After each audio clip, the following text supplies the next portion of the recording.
হয় দীঘলী পুখুৰীৰ পাৰে পাৰে ঘূৰিছে এপাক খুব ধুনীয়া এটা পৰিৱেশৰ মাজতে আৰু এফালে মানুহ গৈ আছে আহি আছে বজাৰত যিহেতু বহাগী উৎসৱ মেলা পাতিছে তাত লাড়ু পিঠা সকলোবিলাক পায় ইয়াতে আৰু চাই খুবেই ভাল ৰঙালী বিহু উপলক্ষে ইয়াতে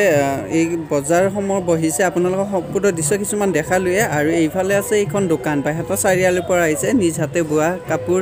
তাৰপাছত নিজ হাতে বনোৱা পিঠা গুড়া সান্দহ চিৰা আখৈ লাড়ু মুড়ি এইবিলাক সকলোবিলাক আছে সববিলাকৰে দাম হয়তো বেলেগ বেলেগ ধৰণৰ হ'ব পাৰিব কিন্তু মই এতিয়া দেখাবলৈ চেষ্টা কৰিছোঁ কাপোৰখিনিহে বৰ্তমান দোকানখনত এতিয়ালৈকে কোনো মানুহ নাই আছে ওচৰতে আছে তথাপি মই কাপোৰখিনি দেখাইছোঁ আজিৰ পৰা 13 তাৰিখলৈকে চলিব আপোনালোকে আহক যদি কাৰোবাক এনেকুৱা ধৰণৰ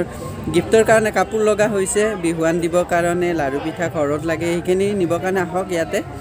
আপোনালোকে দীঘলী পুখুৰীৰ ওচৰলৈ আহিলে দেখাই পাব ইয়াতে বজাৰখন চলি আছে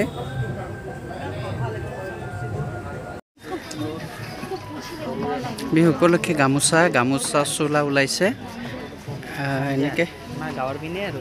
আমাৰ ঘৰ ৰামজীৰ পৰা কি বাইদেউ পালগুচিৰ পৰা আহিছে নেকি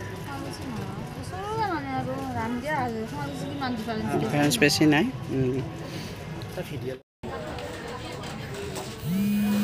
কাপবিলাক কিমানকৈ এইবিলাক ব্লেকবিলাক পাৰ পিচ এইকেইটাও একে